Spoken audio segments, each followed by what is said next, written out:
Hello friends, ಎಲ್ಲರಿಗೂ ನಮಸ್ಕಾರ. ನೀವು ನೋಡ್ತಾ ಇರೋದು ಸೋನು ಬ್ಲಾಗ್ ಯೂಟ್ಯೂಬ್ ಚಾನಲ್. ಇವತ್ತಿನ ವಿಡಿಯೋದಲ್ಲಿ ನಾನು ನಿಮಗೆ ಹೆನ್ನ ಅಥವಾ ಮೆಹಂದಿನ ಯಾವ ಥರ ಕಲಿಸೋದಂತ ಈ ವಿಡಿಯೋ ಮೂಲಕ ತೋರಿಸ್ತೀನಿ. ನೋಡಿ, ನನ್ನ ಹೇರ್ ನೋಡಿ, ನಾನು ತುಂಬ ವರ್ಷದಿಂದ ಮೆಹಂದಿನೇ ಹಾಕ್ಕೊಳ್ತಾ ಇರೋದು. ಈಗ ಒಂದು ಪಾತ್ರೆಯಲ್ಲಿ 1 ಲೋಟದಷ್ಟು ನೀರು ಹಾಕ್ಕೊಳ್ತಾ ಇದ್ದೀನಿ. ಹಾಗೆ 1 ಟೇಬಲ್ ಸ್ಪೂನಷ್ಟು ಟೀ ಪೌಡರ್ ಹಾಕಿದ್ದೀನಿ. ಈಗ ಇದನ್ನು ಸ್ಟವ್ ಹಚ್ಚಿ ಚೆನ್ನಾಗಿ ಕುದಿಸ್ಕೋಬೇಕು. ಒಂದು 3 to 4 ಮಿನಿಟ್ಸ್ ಬಾಯ್ಲ್ ಮಾಡಿದರೆ ಸಾಕು. ಈಗ 1 ಸ್ಪೂನಿಂದ ಇದನ್ನು ಚೆನ್ನಾಗಿ ಮಿಕ್ಸ್ ಮಾಡ್ಕೊಳ್ತಾ ಇರಬೇಕು. ಈ ಥರ ಕಂಟಿನ್ಯೂಸ್ ಮಿಕ್ಸ್ ಮಾಡ್ತಾ ಇರ್ರಿ. ಈಗ ಬಾಯ್ಲ್ ಆಗೋಕ್ಕೆ ಸ್ಟಾರ್ಟ್ ಆಗಿದೆ ನೋಡಿ.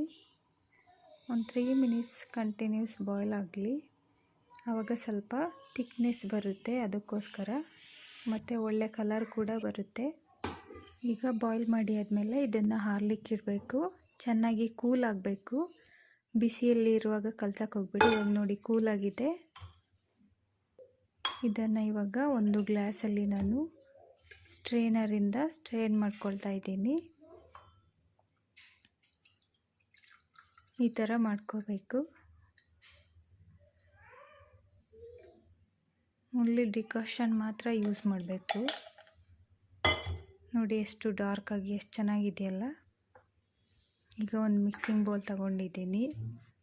ನಾನಿಲ್ಲಿ ಯೂಸ್ ಮಾಡ್ತಾ ಇರೋದು godrej ನupur ಹೆನ್ನ. ಒಂದು 1/4 ಕಪ್ ಅಷ್ಟು ತಗೊಂಡಿದ್ದೀನಿ. ಒಂದು ಮಿಕ್ಸಿಂಗ್ ಬೌಲಲ್ಲಿ ಸ್ವಲ್ಪನೇ ಹಾಕ್ಕೊಂಡು ಮಿಕ್ಸ್ ಮಾಡಬೇಕು. ಒಂದೇ ಸರಿ ಹಾಕಕ್ಕೆ ಹೋಗಬೇಡಿ. ಮೆಹಂದಿಯಲ್ಲಿ ಸ್ವಲ್ಪನೂ ಗಂಟಿರಬಾರ್ದು. ಚೆನ್ನಾಗಿ ಮಿಕ್ಸ್ ಮಾಡ್ಕೊಳ್ಳಿ. ನಿಮ್ಮ ಹೇರ್ ತುಂಬ ಲಾಂಗ್ ಇದೆ ಅನ್ನೋದಾದರೆ ಇನ್ನೂ ಜಾಸ್ತಿ ಹಾಕಿ ಇದೇ ಮೆಥಡಿಂದ ಮಾಡಿ, ಚೆನ್ನಾಗಿರುತ್ತೆ. ಇದು ನನಗೆ ನನ್ನ ಫ್ರೆಂಡ್ ಹೇಳ್ಕೊಟ್ಟಿರೋ ಟಿಪ್ಸು. ನಾನು ಸುಮಾರು ವರ್ಷದಿಂದ ಇದೇ ಥರ ಯೂಸ್ ಮಾಡ್ತಾ ಇದ್ದೀನಿ.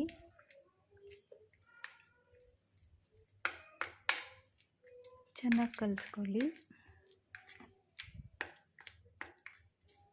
ತುಂಬ ತಿಕ್ ಅನಿಸಿದ್ರೆ ಇನ್ನು ಸ್ವಲ್ಪ ಡಿಕಾಷನ್ ಹಾಕ್ಕೊಂಡು ಚೆನ್ನಾಗಿ ಮಿಕ್ಸ್ ಮಾಡಿ. ತುಂಬ ನೀರು ಥರ ಮಾಡಬಾರ್ದು. ಅದು ಮೆಹಂದಿ ಹಾಕ್ಕೊಂಡ್ರೆ ಕೆಳಗಡೆ ಬೀಳಬಾರ್ದು.